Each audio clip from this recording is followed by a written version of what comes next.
Hey guys, welcome to DBL's break room. I am here with not Kelly, not Brooke, but a Yeti. Yes, queen. So Brooke, tell us all about, this is Brooke, by the way. She's a digital producer. Hi, guys. She's a phenomenal human being, and she is high fashion. Thank you. She's wearing shoes, I'm not, so we look like a I'm pair. a little taller today. So tell us about this. It's faux, and faux. it's freezing here in Denver today, and I didn't know I was on break room, so here you go. What do you guys think a Yeti sounds like, since we don't really know? Like, so more bird-like than I was gonna go for.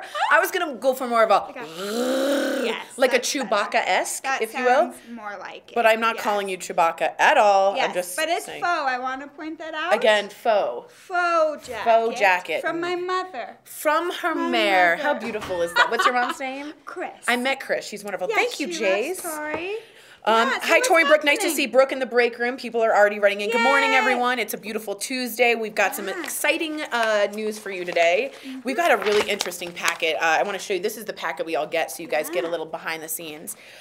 We want to start with Oscar noms are out. OMG. OMG. Is there anyone you're looking forward to? Lady Gaga, duh.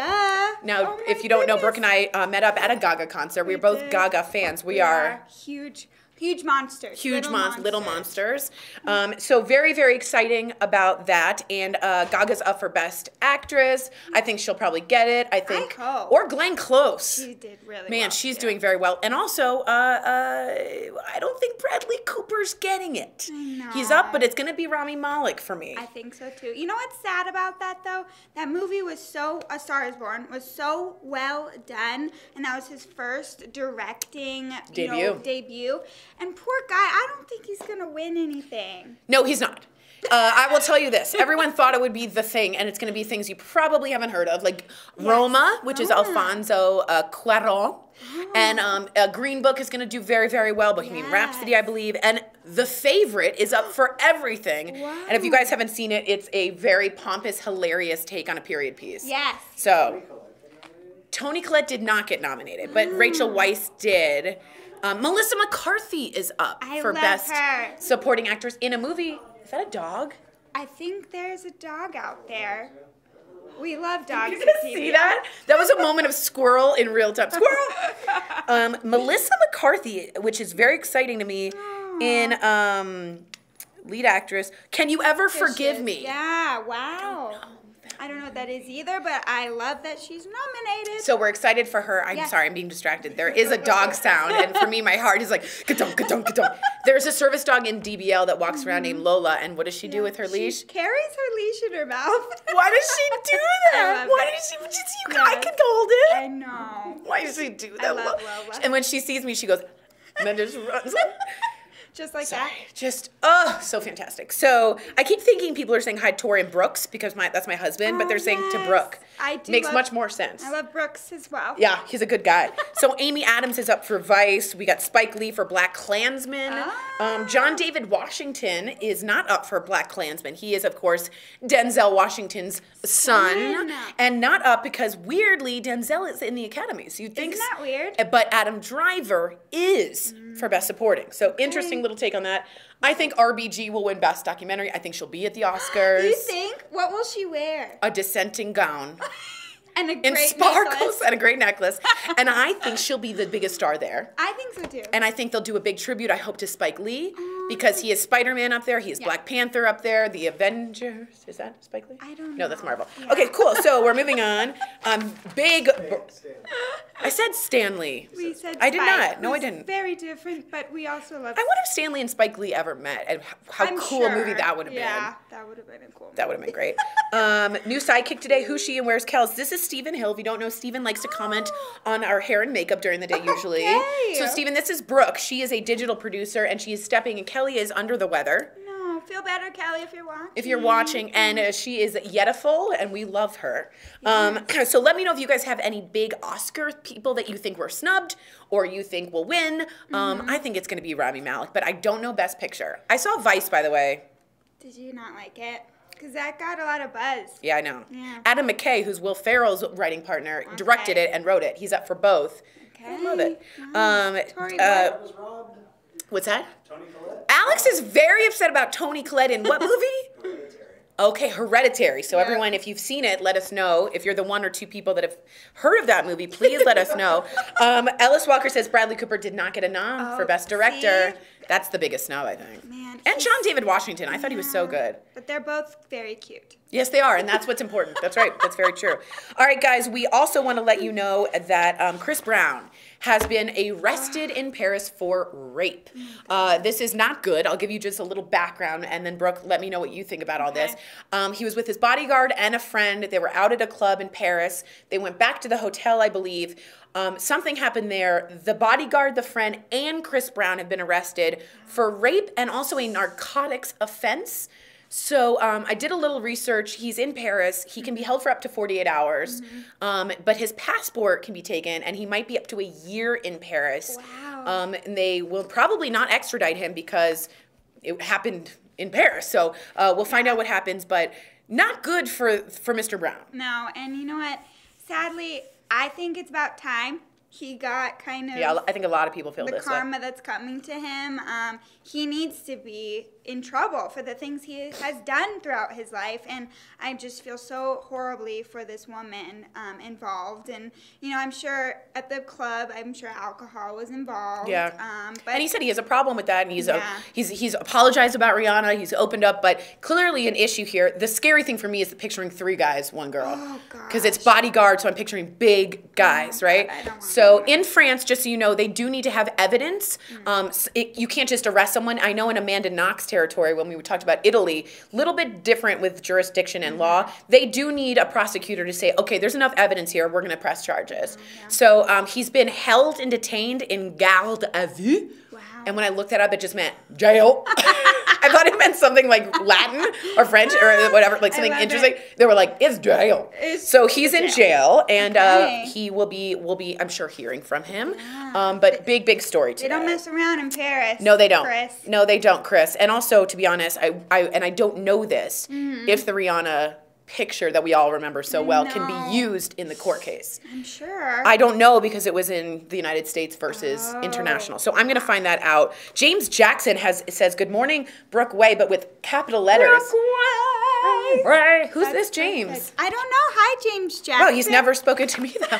Hi, James. Welcome, James Jackson. Yeah, I like it. I thought you knew him. Is that Al's relative? That's funny. It said Al. That's funny. Maybe he's pretending.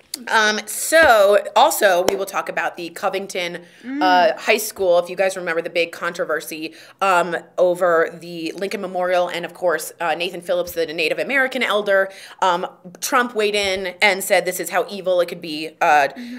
Fake news. It sort of backed up Mr. Sandman, who was the teenager at the time. The school is closed. The school has been closed over threats, and the website, one of the websites, is also down. So Trump has weighed in. There is also something we're going to be playing for you guys today, and I want to sort of prepare you. It is Covington High School back in, I believe, 2012. So not, I want to make this very clear, not the same kids that were at Lincoln Memorial. Okay. Same high school, playing a basketball game. A black kid is on the sidelines. There's a picture. We have video.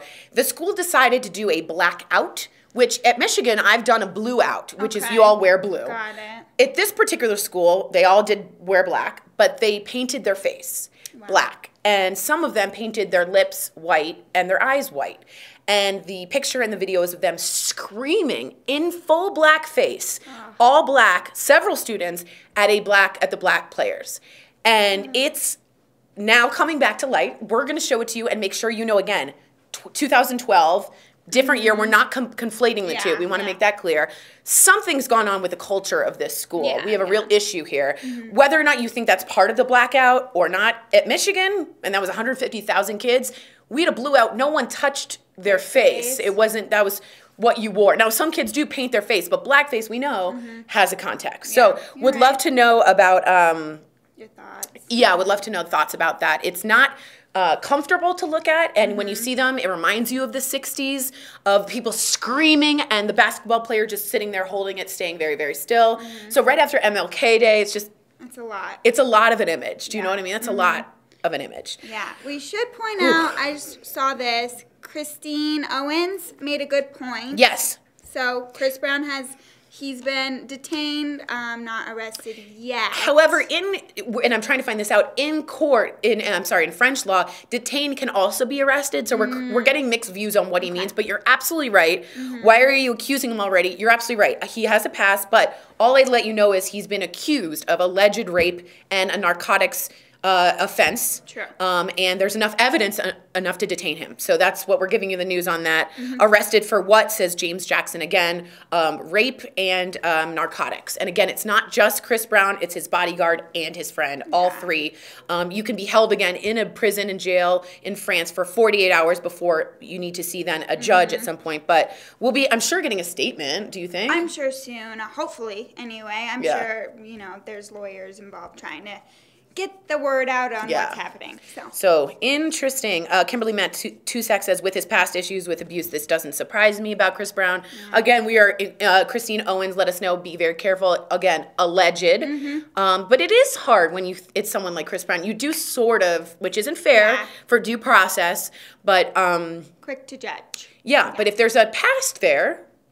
I wonder, do you think that's fair enough to judge on that? Do we take him at a clean slate, or do we say, well, we already know he has hit a woman and we've seen the optics and he's apologized for it and found guilty for that? So let us know if you think we can use his past on that. What else is going on? All right, this is crazy. Fifth host is Ayesha Curry and Stephen Curry. They say, should you love your spouse more than your child? Wow. I know. So celebrity chef Ayesha Curry and wife of Stephen Curry of the NBA's Golden State Warriors, they say their secret to staying married is a lot of straight conversations. They also say the one thing they both shared is they love each other first before the kids, as tough as that sounds. Putting ourselves first and making sure that we make time for date nights, that's very important, as hard as it is. So we both, I'm married, you're not married, we don't have kids, but would love to get people who are married with kids to discuss, is that crazy? What's your first thought, Brooke? I think that is important to make sure that bond is the strongest in the beginning, because if you're having issues with your spouse or you're not kind of devoting yourself to them and kids are involved, you sort of start resenting each other. Yes, and that's true. If there's not a strong foundation, that can lead to a lot of problems. Exactly. But to say you put them first, I don't know how I feel about that. I mean, I have always heard put your kids first, you die for your kids. Right. So I don't know, but I don't have kids, so I don't know. Yeah, I thought that when you have kids, you see it's like a heartbeat outside of yourself, and you're just like automatically in love. I think what she's trying to say is that to make time for your spouse, but it is interesting. So anyone with kids, if I said, do you love your husband, spouse, significant other, whatever it is, your partner, more than your kid, would that be crazy to you? Would that be offensive to you? Or do you think that's a really good advice for married people? So I would love to hear what people think about that. That's going to be a really interesting topic. Yeah, Barb just wrote in, children need to know that their parents love not only them, but each other. So I think it is important that spouses make their marriage a priority. I'm 37, and I don't have kids. And I think a lot of that is I really want to make Brooks and I super stable. And there are times when you're trying to be an actress up and down. And I think that like that I didn't feel comfortable with that. Yeah, and that's normal. And people are having kids at older ages, Tori. Yeah. So it's fine. Yeah, and they're spending more time with their spouses. Exactly, You're right. Exactly. So let us know. I want to know if you parents out there, grandparents, is this a crazy thing to say? Or is this actually kind of like a healthy thing to say? Erica Cobb, one of our co-hosts, brought up a good point that someone on Oprah in I think the 80s said this as a guest, and people were like, like tomatoes, like not really, but they were horrified. Yeah. So the fact that we're even having this conversation and there's no tomatoes being thrown is cool. It's also such a different time. You know? Yes. Even just from the 80s to now. So I think it's good it's coming up again. Yeah, and I think focusing solely on kids does sort of leave your marriage, I would think, in some kind of turmoil. Yeah, or just like a lost, forgotten place. Kim says, I'm a fur mom, and I definitely will say I love my first fur baby as much, if not more, than my fiance. That's nice. Oh, and that's my fur baby, too. What's your fur baby's name? Halston, after the designer Halston. What kind of dog? Isn't he a little like... He's a terrier. A very terrier? tiny. He's amazing. Is he a rescue? He's a rescue, yes. Halston. Yeah, Halston. adopt, don't shop, everyone. Hashtag adopt, don't shop. Angie Boyd Walter right in. I think you love your children differently than you love your spouse, not more or less. Now that's interesting. Yeah, that's very interesting. I would love to find out if that's hard to do. I love my dog Trigger, says Ethan. So a lot of people writing in about their dogs. Say Josie, Rose, and Barnaby are wonderful. They are. I love them too. They're good babies. They're great. So let us know what you guys think about that fifth host. If that's insane or if that's actually smart. Because I think of the airplane. Put the thing mask on. over. Are you supposed to do yourself? No, you do yourself first. Yourself then first. Your other. That was the whole point. Which is. So really, so you're important too. I don't this think metaphor didn't go well. But I do love where you were going. Do you guys understand? The exits are on both sides of the aisle. Naomi writes, the way they said it seems odd, but the idea, not so much. When you see your parent in love and very supported of each other, it rubs off on the kids. Same if it was a negative relationship. Now that's interesting. Flip it. Yeah. If you're in a horrible relationship with your partner, yeah, that's a very good point, actually, Naomi. I appreciate that a lot. Really affects the kid. Yeah. Let us know what you guys think. I do want to bring up this woman. Okay. It's a Taiwanese woman known as Bikini Climber. Wow. I don't know if you guys know Bikini Climber. Gigi Wu is 36 years old. She was embarking. She is a climber, a 25-day hike. She climbs in a bikini and then takes pictures. She's very famous on Instagram. Wow. Unfortunately, she stumbled down a 65-foot fall, broke her leg, and was unable to move, and then quickly started getting cold because she's in a bikini. She made several calls to emergency responders, and by the time they could reach her, she had passed away. Oh my goodness. So the bikini climber has passed away due to pronounced dead due to medical conditions of unable to move and basically freezing. This is also bringing us up to an Instagram couple that fell to their death at Yosemite in California. They were 30 and 29, just found out they were had ethyl alcohol prior to, so drunk or drinking before they stumbled at the top of a Yosemite hike, took selfies with themselves, and unfortunately fell. So we don't bring this up to just give shock value, but you're younger than me by many. A little. But Instagram-wise, do you see these extreme, or is that not on your feed? I see extreme, lengths people will take to get that shot, to get all the likes. This is stupid, extremely stupid, people. I mean, be safe while you're hiking and traveling around really steep places. That's all that is. be smart. Be smart. Yeah. So, and I'm sorry about Bikini I know, Lady. it's tragic. I mean, It is. it's But also put some clothes on. right. Like, I think there's a lot of people that are like, okay, but you're hiking for 25 days. Yeah. I don't want to. Yeah, I do feel terribly. But is this Instagram culture taking over? So we'd love to know your thoughts on that. Again, our thoughts and prayers go out to Gigi Wu. Yeah. It's terribly sad and tragic, but a real issue that we're seeing with people who need followers more than maybe common sense in some ways. So we'd love to hear what you guys think. Lucas Adams writes this in and says, must love God, spouse, children, then everything and everyone else. So Lucas, if you're watching us right now on Facebook, do you go God, spouse, children, or is it God, spouse, children? God, spouse, children, God, spouse, children. So let us know. Kimberly says that poor woman, I know, but it's also a good lesson to learn that you don't need likes to validate your life. Exactly. You know, they say a like is the same as like a hit of Coke. Really? Like in terms of dopamine effect in the neurons, getting likes is like that addictive. Ooh, yeah. You know, I'm sure there's a lot of new studies about this because it's so new, and I'm sure that they're doing a lot of those psychological studies because it is. I mean, when you get a like, you're like, oh, so-and-so liked my stuff. But now it's become to a point where people are paying for their followers. People are, you know, dying for their followers. Yeah, dying. Yeah. It's terrible. Yeah. Terrible. Have you guys ever done anything stupid for a photo? I don't think I have. I probably did. But I don't think, I do think it's hard to do. It's hard to imagine doing something like that. But again, our thoughts and prayers go out to the one. Kimberly writes, God, family, and the Green Bay Packers. Obviously, that's Vince Lombardi. Kim, that's hilarious. That is great. So would love to find out from you guys more about children, if you find that you love your children more than you love your spouse, or is it, as someone said, different? Yeah. And what I hear is when you give birth, they put the baby in, and then you're like, I love this person, so I can't stand. Yeah. So does that overwhelmingly overtake? So, probably. Would love to find out what you guys think. Yeah. We have a little bit of time left. We're going to go to an awesome Heart Threads right away. Yeah. But I did want to give you an update. Breaking news. Very interesting.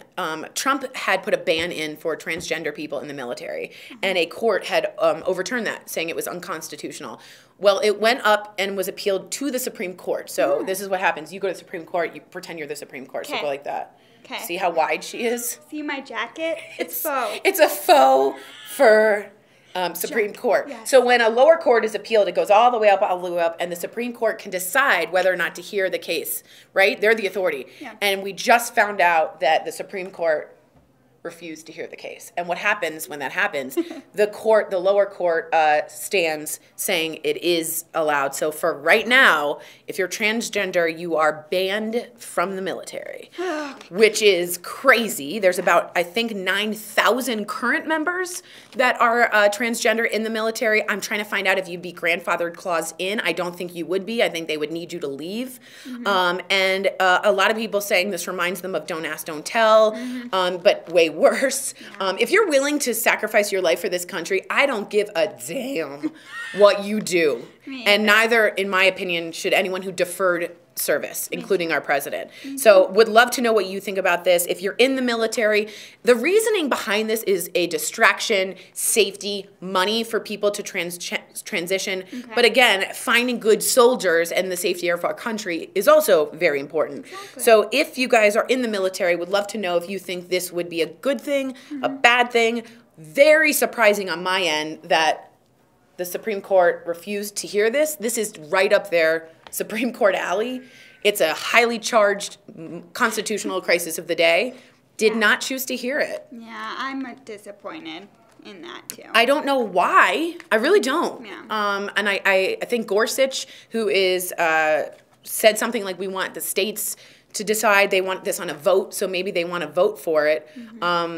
Very surprising for me. If you guys don't know, this Supreme Court heard Loving v. Virginia. Do you know what that court case is? I don't. That is a black woman and a white man wanted to get married, and back then, in the 70s, they weren't allowed. Yeah. So that went all the way up, and the Supreme Court decided that that's unconstitutional, and that's how big decisions are made. They're the authority, right? Yeah. So to not hear this Very interesting. Coming back to like this day and age, like we're talking about. Very interesting. Get with it, people. Very strange. Yeah. And if you don't know, it's a vote to hear what they usually hear, I think, about 80 cases a year in session. Okay. Very strange not to. Again, I will have to talk to people about why they think this wasn't picked up, but you would think this would be on their roster because no one knows what to do, so we look to the Supreme Court for that. So very interesting. Would love your take. Again, if you're in the military, if you're not in the military, or if you're a military family member, how would this affect you? What do you think? So right now, if you're transgender, you're out of the military. So interesting discussion. Do we know who voted to hear it and who voted against, says Kimberly Matusak. That's what I would like to know. I'm sure this was not a unanimous vote, but I'm not sure if that goes public. That's a private meeting with the justices. I'm not sure if we get to know who voted which way, unlike the opinion, which you can see as a dissent, a concur, or an opinion. Not sure, but I'll look into that because I'd be interested to know who voted that down. You're so smart, Tori Schulman. Also, I have 1,342 interesting facts. Nice. So should I read one? Yes, let's okay, do Brooke, it. pick a number between 1 and 5. I'll go with a 3. Okay, here we go. 1, 2, 3. Okay. Oh my God, this was not a good one. The first recorded traffic casualty was a Roman pig run over by a chariot carrying an ornamental phallus. Have a wonderful day, you guys. Enjoy your heart threads. Growing up, we always were aware that Sonia had been through something horrific.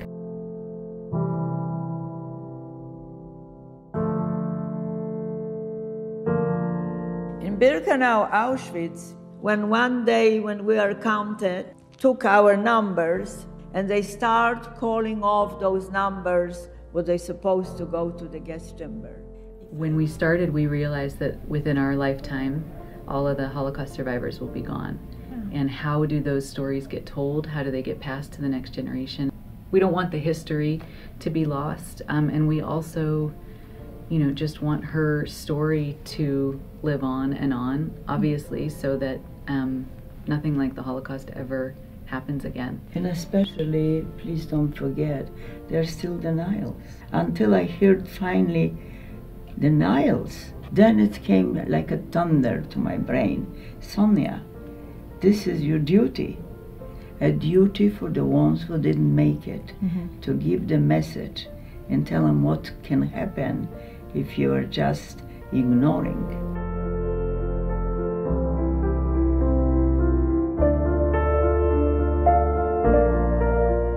We didn't know the details of what happened until we started doing research for the film.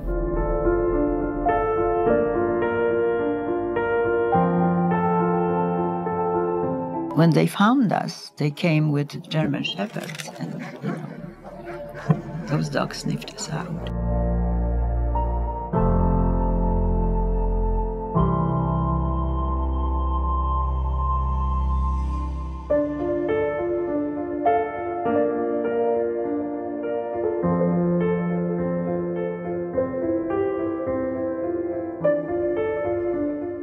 It was a little heavy, especially when they revealed it in the movie, and I watched it, so it was heavy for me, but this was the truth.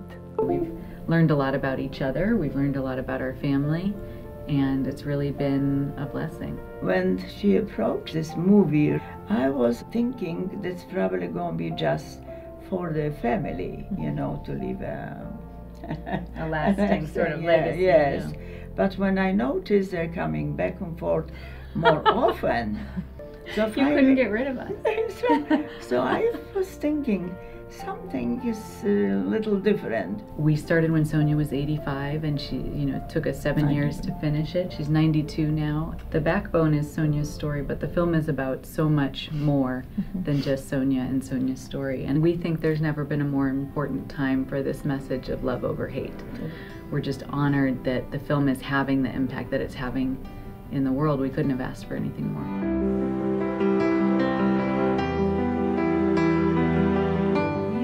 Approached by Kansas Representative Congressman Kevin Yoder after he saw the movie, and he reached out to us and wanted to do a screening of the film in Congress. And so we've been organizing this screening, and we thought during Holocaust Remembrance Day and the 73rd anniversary of Sonia's liberation, this is the perfect time to share this message of love over hate. Such a beautiful, gorgeous universe we have, really. And we're really only visiting for a short time.